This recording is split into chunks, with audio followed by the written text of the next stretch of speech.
to another episode of Friends, Food, and Fun. My name is Brian Uppert, and I'm here with my bestest friend. What did I call you? Cohort in cooking. Right. Helika. CIC. CIC. Yes, she's the CIC. Hello, Helika. Hello. So, what you got in that lovely book today? Well, you are making a butternut squash soup. So we're trying a second soup. The first soup, I can't even remember the first soup. We did the French onion. Yes. So we did the French onion soup out of this book. But it needed to be kicked up a notch. Yes, and we actually did some notes in a previous episode. Actually, it was episode 4 or something. Yeah. We did some notes about what you could actually add to it. So today we're going to do butternut squash soup. Now, what I've got done, I've done some prep work in advance. I've got the 4 cups of broth. I'm using an organic, low sodium. This is typically what I use for soups and things like that. Now I found this one just as an example per 1 cup, and that's how I look at the nutritional facts. It is for sodium content 95 milligrams, which is very low. Yes. And that's per 1 cup. So in another pan, I have 3 strips of bacon. The recipe calls for 2. We've got a little bit more stock and a little bit more butternut squash. But what else do I have? Oh, I've got some ginger. Yes, ginger. Fabulous. This is just store-bought ginger from a bottle. And then we have here, this is my version of a small onion. But nothing ever went wrong in life by increasing onion content. No, That's so one of my sayings. Onions here. This is a sweet onion. Do you have an apple there? Yep, this is a Fuji apple, and I chopped that up. So we got Did that. you keep the skin on or skin Nope, the skin is off. Okay, so we're going to puree the whole thing afterwards. This, my friends, is in the other bowl. Yes, so what's in there? Is that the Repurpose the other squash? bowl. No longer make salad dressings. This is the butternut squash. I took 1 butternut squash and I put it, actually there's directions in there. Yes, well you roasted it. Roasted it at 375 for about, I think this one because of the size, about maybe close to an hour. And there was olive oil with it and grated nutmeg. I used powdered nutmeg. Okay, You used grated? well that's, I think, well yes, because that's what nutmeg is anyway, because it's already a dried, yes, powder. no, a pod or whatever. Yes. And did you already put in some salt and pepper? Salt and pepper is already on it too. Of course, I took the seeds out of the thing. Yeah, fabulous. So I think that's one case where you do take the seeds out. Yes. So I think I need to look after the bacon. In this pan, we're going to cook the onions and the apple. But I just want to get the crispy bacon started here. This is where your bit of fat comes from. And of course, there's salt in the bacon as well. So you don't need to add a lot of salt. If we wanted to add extra flavor, then it was chives and cayenne. And, well, we don't have chives, but we did find cayenne. And the other thing was a bit of low-fat sour cream. Asking Brian if he had plain yogurt, but he doesn't. No. So we're going to do a little bit of a fancying up. We have whipping cream. So he's just going to do a little drizzle at the end over each bowl. You can totally ignore the Yes. whipping cream. I think I'm going to remove the bacon.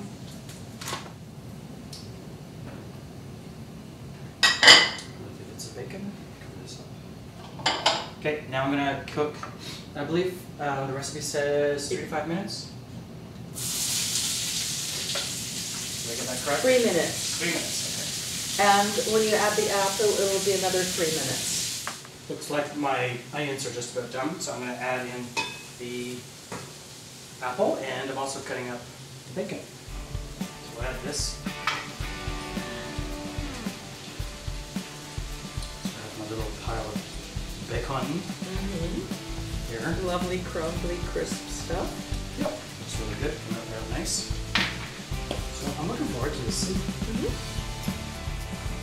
One thing I was going to mention on camera was this soup is not really a vegetarian soup. As you can see, we're cooking with bacon. What else? Oh, this is chicken stock. I'm sure you could probably substitute Vegetable stock. Vegetable stock Yes. if you wanted to. What would you substitute for bacon? You might just have to forgo the bacon and add and think of other things to add. I mean, this has the ginger. Brian was wondering whether or not we should use garlic, and I thought no, since we're adding the cayenne. So it might just be to add other enhancements from the vegetable family. Of onions and apple. is a lot. No, it looks really good. Oh, good. Like I was like, I just want to eat that. Forget about the soup part. That's what I find so interesting about when you actually cook at home, and you look at what it is that you're preparing, and it's like, oh my god, the combinations of what we're going to come out of this whole thing. It's going to be incredible. Okay, so time is up. What's my next? What's my next step? Well, you're going to be starting to puree. Then do I add in? I'm going to stir this around, but do I add in the apple? Yes, because that is going to get pureed as well. Looks kind of squash soup. Okay, so I'm going to add in all the other ingredients. Looking for direction from her. And he's already confused me. Fortunately, that doesn't do it. Oh. You need a drink. That's what you need. And all I have is cola. It's a rough life. It's a rough life. Oh, I guess I'm going to throw in the ginger now too. Yes. Might as well chuck it all in. Yes. So the only thing perhaps you don't chuck in is the bacon. Yeah, because that's our because garnish, that will be, but that will also add a little bit of extra texture to the soup. Okay, good stuff. When So we're eating it. we can let this boil for a bit. Now, do you want to add? Do you have your nutmeg out? There's lots of nutmeg in here. So. Oh, all right. All right. So I have here. It's plugged in, so I have to be careful. A handheld, yes. Bind it. I love handhelds. So this is my handheld blender. Making a mess. So I'm going to this thing without making too much of a mess. Put it in first, then turn it on. Yes. Oh darn! Not making a mess. Oh, very good. Well, it is your kitchen after all.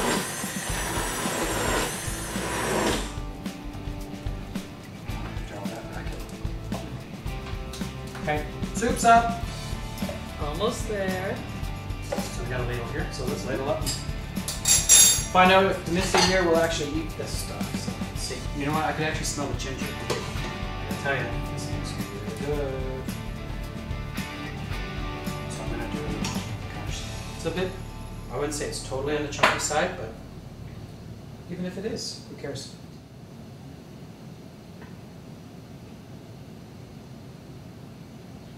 Pretty. I never had any sort of decorating skills when it came to. But there you go. You get the idea. So here we have butternut squash soup. Oh, and I'd like a little cayenne as well, please. Oh, yes. So. And this way I will try to have.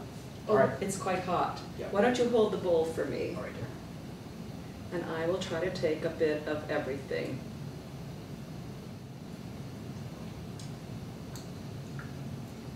Now just take it, that's the soup part. The weird thing is, it doesn't taste like squash.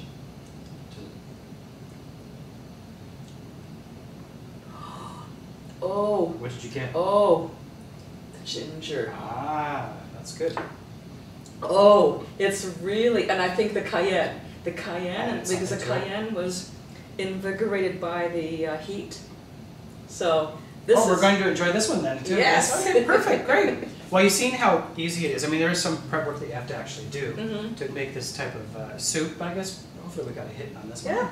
Pretty sure. I haven't tried it yet, so I'm saving, reserving judgment at this point in time. But you say you like it, so. I like it very much. But thank you once again for watching another episode with myself and Helenka. And for this and other of our videos and the blog, please visit my website at brianupper.com. Thanks very much again for watching. Have a great day, and we'll see you soon. Take care. Bye-bye. Bye-bye.